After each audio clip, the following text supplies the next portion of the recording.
Let me start off by saying thanks to all of you that tweeted me your questions for this NFL Draft Q&A. Your participation is greatly appreciated, and I usually get some good questions with this, and it looks like I've gotten some again. So let's go ahead and get started. I'll probably do another one of these on Sunday or so. So after you watch this one, of course, feel free to go to Twitter. The Jeff Schlegel is the Twitter handle. I'll put that information in the description box, and you can go ahead and tweet your questions for the next NFL Draft Q&A video. Try to use hashtag NFL Draft with your question if you possibly can. All right, so Mitchell G. Colvin. Since the Combine and Pro Days, do you still believe Goff is more pro-ready day one? Maybe, maybe not. I think Carson Wentz is much more pro-ready than a lot of people want to give him credit for, similar to how last year it was presumed that Jameis Winston was much more pro-ready. He had run a more traditional pro-style offense, and people thought Mariota was more of a project. Maybe it helped that the Tennessee Titans selected Marcus Mariota instead. But you found that Mariota was indeed more pro-ready than he was given credit for, because people buy into certain narratives advanced by the media. They start to believe that perpetual cycle of propaganda, and it doesn't necessarily match the reality. And I think the same thing with Carson Wentz. Even though he played at a smaller level, I think he's more ready than they give him credit for. Maybe when all things are even, maybe Goff's just a bit more pro-ready, but I don't think he's that much more pro-ready. I really don't. Goofy Aliens, do you agree with me that it's retarded the Saints would draft a receiver at number 12? I just don't understand NFL analysts. Now,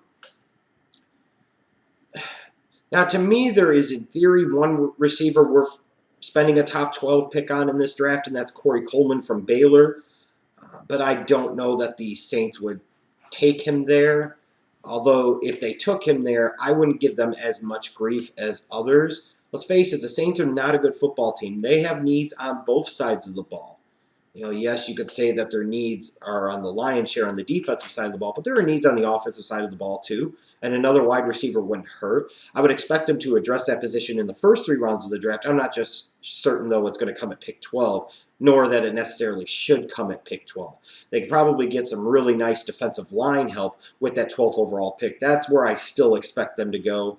But I could see a wide receiver. I'm just not sure, because even with Corey Coleman, there's some similarities there to Cooks. Is he really much of a compliment? Is he really something different? Does he bring a different skill set to the table? I don't know. If you were going to do that, you want a wide receiver that will maybe bring different things to the table that I don't know Corey Coleman does. Luke J. Diggy Nas. Are you going to do NBA mock drafts and scouting reports? Scouting reports, probably not. NBA mock drafts, yes. Those will probably start sometime in the middle of May. Probably be like one a week or something like that. Caffin Max, will you do a live stream or a long YouTube video of you watching or reacting to the NFL draft? I think it would be great. In theory, it might be great, and there might be something to it in terms of me doing just an NFL draft reaction video. More likely than not, if you were to get a reaction video out of me, I'm not saying that you will, the most likely thing you would get out of me perhaps would be a reaction to the Bears picking in the first round. Maybe something like that. But I don't know if I would bother doing one, because that takes a lot of time to edit and piece together, and I just don't know if I have the patience for that, especially with a 3-day draft weekend. Clan Boss. Better draft for the Titans. Laramie Tunsil, Carl Joseph, and Rashard Higgins, or Jalen Ramsey, Taylor Decker, and Sterling Shepard. I would tend to lean towards the second one a little bit more. Ramsey is just a little bit of a better prospect to me than Tunsil. Joseph, would be great, obviously. If you told me it was Ramsey, Joseph, and then Shepard, that'd be probably the best of all. But Decker there at the beginning of round 2, you would get a right tackle. You still keep Lewan at left tackle, but you definitely upgraded your protection on the offensive line in front of Mariota. And then a guy like Sterling Shepard would be a good value pick there at the beginning of round 3. That'd be a really solid draft. Not to say Tunsil, Joseph, Higgins would be bad, because it most certainly wouldn't be bad. I just like Ramsey, Decker, Shepard a little bit more, because I think it accomplishes a little bit more, and I think overall the Titans will get the best bang for their buck. Let's see here. Chicago Bears 710. Who is the best defensive tackle in the NFL right now? It's not really a draft-related question, but I'll answer it anyways. It has got to be Aaron Donald, in my opinion. Aaron Donald. Aaron Donald. Uh, Christian, you mentioned last week the idea of the Raiders taking 2 safeties early. If they get Joseph, who can they complement him with? Killebrew? I don't know. I mean, the thing for the Raiders is I'd be stunned if Joseph was there for their second round pick. A lot of people would probably blast them if they spent the 14th overall pick on him. I honestly would not, based off of the value of the talent and the prospect and the positional need for the Raiders. But let's just say you got Carl Joseph in round 2, a guy that would make a lot of sense to complement him in round number 3. Um, Maybe somebody like a Keanu Neal, maybe somebody like a Von Bell if he was there. You could do a little bit more of an interchangeable safety. Maybe somebody like a Jeremy Cash. So those would be some options. I don't know about Killebrew. I still think Killebrew might be better off playing linebacker. Franz Wolfensteiner, Raiders 4-round mock draft. William Jackson, Carl Joseph, Austin Johnson, Devontae Booker. Possible or too unrealistic? Well, I would have to venture a guess that if that draft happened, a lot of Raiders fans would probably be really happy. Unless that meant that they passed on Vernon Hargraves, even though I do think Jackson's the best corner in this draft. Um, it could happen. I think Booker could be there in round 4. I think Johnson would be there in round 3. There's a chance that Jackson would be there at pick 14. The biggest question actually would be whether Joseph would make it there to you at round 2. But if you sat there and said that Joseph wasn't there, but they took Darian Thompson there, I think you got to feel pretty good about that draft. I think you've got to feel really good about that draft. You would have beefed up your defense, got some athleticism in the back end of that defense. You'd have to feel pretty good. Let's see here. OTR Schlegg Jr. What team is in the best position to get 4 to 7 good to decent players in the entire draft? Well, in theory, anybody could be if they know what the hell they're doing, if we're being honest.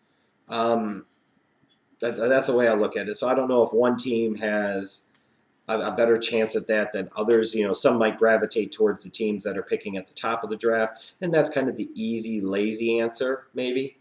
So I don't know about that one. And then who should the punk-ass Green Bay Packers select in round number 1? Those punk-ass cheeseheads, if I had to guess, they're probably looking edge rusher, because I just don't see where Ted Thompson values the inside linebacker position enough to spend a first-round pick on it. Sure, you still got Julius Peppers. Sure, you brought back Nick Perry for 1 year, but neither one of them are long-term answers at the position, and you need somebody to provide a pass rush on the outside long-term other than Clay Matthews. So a guy like Correa from Boise State makes a world of sense to me for them at that position. Let's see here. 7 wide are. Should the Texans go for a tight end in the second round? If it made sense to draft one, if there was a guy worth that selection, then yes, they should. Absolutely. Because they are pedestrian at that position, and they cannot expect to continue to be pedestrian at that position and expect to really take that next step to try and become a contender at the championship level. Even with the addition of Brock Osweiler, you need to give him a better safety valve, a better security blanket over the middle of the field than what you've got. I mean, what are you going to give him, Fedorowicz and freaking Ryan Griffin? You need better than what you've got there. Let's see here. Tristan 10B, is Paxton Lynch overrated? To me, he's a carbon copy of Bryce Petty, and he went 4th round last year. He's not a carbon copy of Bryce Petty. No, I don't think so. I see some of what you're talking about, but no. Lynch is bigger, stronger arm, more athletic, more refined as a passer, even though he has work to go. I think similar questions about the mental aspects of the quarterback position for the NFL level. But it depends on how you define overrated when it comes to Paxton Lynch. Do I view him as a first-round talent? No. Do I view him as a second-round talent? Yes, in terms of grading. However, as I've mentioned many times, in the lead up to the 2016 NFL Draft, this is a draft to me that has maybe 17, at the very most 18 true first-round prospects. And when you look at the position, you look at the upside of a Paxton Lynch, am I going to harp on a team like the Rams for taking him at 15, or somebody peeling up into the back portion of round 1 to take him? Absolutely not. Absolutely not. Because he's worth the gamble. Much more worth the gamble than a Bryce Petty was last year. Sean L32, which quarterback do you think has had the best career out of the 2013 draft class? LOL. Ah.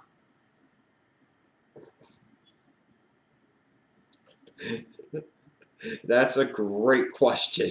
Oh God, it can't be EJ Manuel, can't be Geno. Oh, can it really be Mike Glennon? Oh God, wow, that's bad. That's bad. Tristan Tedby also asks, in my opinion, Myles Jack has the most potential in this draft. Is that a valid case? And without the injury, would he go number one? I think there's a yes to both of those. I think there's a very valid case to say Myles Jack is the number one player in this draft. I've kind of vacillated back and forth between who I think the number one overall player is going to be. But Myles Jack is in my short list, that's for sure. Without the injury, would there be a chance that the Titans might look at him at number one overall, especially with the scheme that they play? You better believe they would be. And I'd be surprised if he still isn't in the consideration, all things considered. Steve Areno 1802. Is Jalen Smith a 3-4 or 4-3 linebacker? I think both. If you've got a bigger kind of run stuffer inside in the 3-4, I think he could be that kind of weak inside linebacker that you could just deploy and fly all over the place like a Shazier, only better and better instincts in particular. 4-3 linebacker. He'd have the range to play sideline to sideline as a middle backer. He'd be great as a weak side linebacker. So he could play in either scheme, in my opinion. Is Ronnie Stanley worth a top 10 pick? Personally, I don't think so, but he could end up getting drafted there, but I don't have him rated that high. Would there be a scenario where the Cowboys move up to the first round to draft a quarterback? I think so. If they didn't take one at number 4, the only challenge for them is that if you see, because one of two things is going to happen. Either one quarterback will get taken in the top 2, and then the other 2 quarterbacks drop. Or what will happen is that quarterback will get taken at number 2, probably Carson Wentz. Then Jared Goff will get taken very early, and then as a result, Paxton Lynch will go much higher than maybe he should.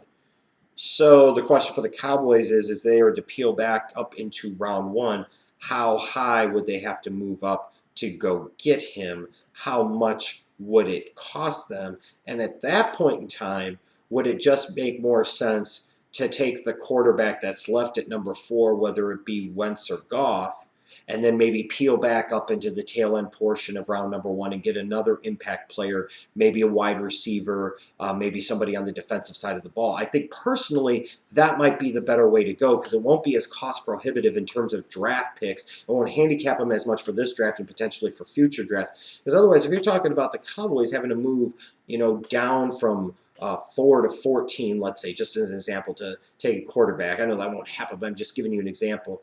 Does it really make sense? I don't think so for them. Furthermore, if they had to trade up out of round 2 all the way up to the top 15, that's going to be incredibly cost prohibitive. That's going to cost you a second round pick, third round pick, maybe a first round pick next year. Do you really want to give up that much if you're the Cowboys? I don't know. Let's see here. And then what would your reaction be if Chicago drafted Goff or passed on him? If they passed on him, I'd really have to see who they took instead. I probably wouldn't be that pleased. If they did end up drafting him, I would probably be very happy. Let's see here. Viking fan forever. Do you think the Vikings should consider taking a kicker at all in the draft? I get what you're talking about in terms of concerns maybe about Blair Walsh being mentally shot after missing that kick in the playoffs. If you spent one on a kicker, it's got to be a late round pick. I wouldn't advocate for them going and taking Aguayo from Florida State in the second or third round. I just wouldn't. But who knows? Big Show Hill. Do you think the homeless guy who told Haslam to get Manziel is now telling him to get Kemdichi at number 2? One of the classic all-time draft stories. That's funny. Tora_Nakamura. The latest Pro Football Focus mock draft has Corey Coleman going to the Raiders at 14. Do you agree with that? I'm going to tell you this much. When it comes to some of the analytics and some of this, Pro Football Focus can be very good. Sometimes they can be very stupid. Sometimes they will try to advance certain agendas about certain players. They still try to sell you on the concept that Jadeveon Clowney is not that bad, so on and so forth. But when it comes to the mock drafts, I don't know who the fuck they have doing mock drafts, but they are terrible. And I mean terrible. I know they're basing it in part off of their analytics, But when it comes to the mock drafts, nobody really truly, unless you did it like once in a while, really gives a fuck about your analytics. They're looking for a mock drafts in terms of things that could actually possibly in any way, shape, or form realistically happen. Like I saw mock drafts. I love Josh Doxson, but he ain't going in the top 10 in this draft. You could suck my motherfucking dick if you think that's going to happen. Just lots of dumb, idiotic things. So when it comes to mock drafts, the Pro Football Focus Cats need some help in major work because to me, they don't seem to grasp the concept of how the draft works. Fast Boy Fats, how would you fix the quarterback issue in Denver? For Denver's standpoint, yes, I know they have been aggressive trying to get Kaepernick. There's a part of me that almost wonders if they think Sanchez can be that guy this year. And then maybe they'll draft a quarterback in the middle round somewhere, maybe like Jacob Coker in round 3, especially because you remember that Denver has a compensatory pick. Maybe they move up a little bit, or maybe they'll take one of those 2 picks and draft a quarterback there. I think that's very possible. They'll view Sanchez, ask him not to do much, just kind of manage the game, not blow things. If you sit there and say, well, it's Sanchez, well, fucking Peyton Manning was shitty last year. Sanchez could be even better than that. So it would be, in theory, an upgrade in terms of the Broncos' quarterback play. Then you bring in a young guy to learn behind him. That's potentially how you fix it. If Lynch was there in a striking distance, they'd probably trade up to get him, perhaps, but I'm not guaranteed that they would. Jake Bingham, what if the Texans traded down and landed Carl Joseph, but passed on Corey Coleman, or just took him at 22? For me, at that position, they should be taking Corey Coleman because I love Carl Joseph, but I have Corey Coleman as a slightly higher rated prospect, in particular for the Houston Texans and what they need. So that's what I would do. I would just take Corey Coleman at 22. Fast Boy Fats. Best first-round pick for the Colts. Either somebody that addresses the trenches on the offensive side of the ball or somebody on the defensive side of the ball. It could be a corner. It could be an inside linebacker like Reggie Ragland. Could be a defensive lineman, somebody to really help out that defense, or somebody to improve the protection for Andrew Luck on that offensive line. JT WWE 1997. If you were a GM, is there anything you'd look for when drafting size, speed, current positions, etc.? Again, it depends on the team. It depends on the system. It depends on your philosophy. What you want from the person in terms of an attitude standpoint, a leadership standpoint, a football IQ standpoint. There's a lot of different factors. To me, speed isn't everything in terms of track speed and 40 speed. It's about game speed and instincts. And it really depends on the position in terms of what takes precedent, what is the priority, because some positions, certain traits are more important than others. Like, for example, do you need a wide receiver to have great football instincts? Not necessarily. But you want your middle linebacker to have that as perhaps their single biggest trait or characteristic. Let's see here. Ben, with Paxton Lynch's pro day, does that mean that the LA Rams have a high chance of taking him at 15? I think there's a chance. Because at some point in time, the Rams have to look at it and say, we've got to get a quarterback. And we can't really be serious about Case Keenum and Nick Foles battling it out. We can't be serious about Case Keenum starting in 2016, can we? Can we? Can we? Panic Ravens fan. When the Browns don't take Wentz, because they're the Browns, where will he fall? And best team for Brissett to be drafted to?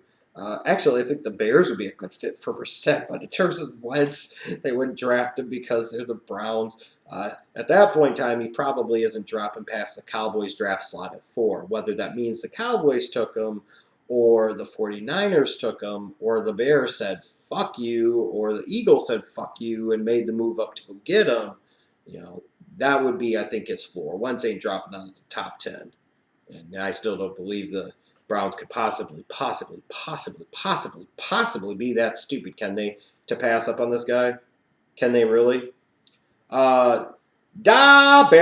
What are your realistic top 3 prospects for the Bears to take at number 11?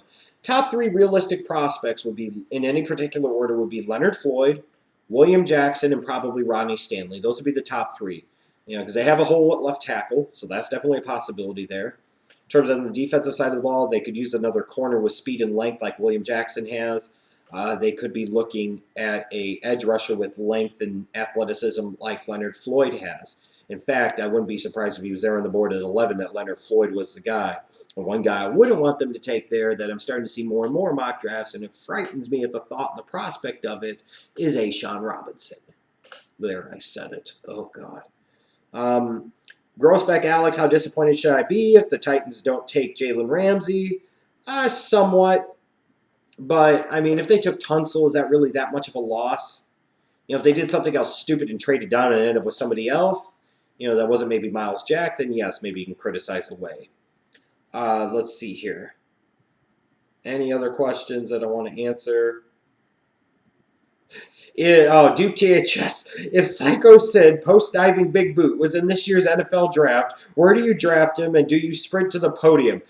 I give up 3 drafts to get up to the number 1 overall pick, and I'm taking Psycho fucking Sid, baby. Because I know if it doesn't pan out when it comes to the foosball portion, I know I'm going to have a dominant NFL intramural softball team. Dominant. Because that's your freaking designated hitter and your catcher all fucking day. Psycho Sid, baby. Alright, so thanks for all you guys for submitting your questions. I'll have a mock draft up soon. I got to get back on the ball of giving you some more prospect scouting reports and some positional rankings. So all that's coming. So thanks again for tweeting out your questions, and I'll do another one of these like Sunday. Thank you.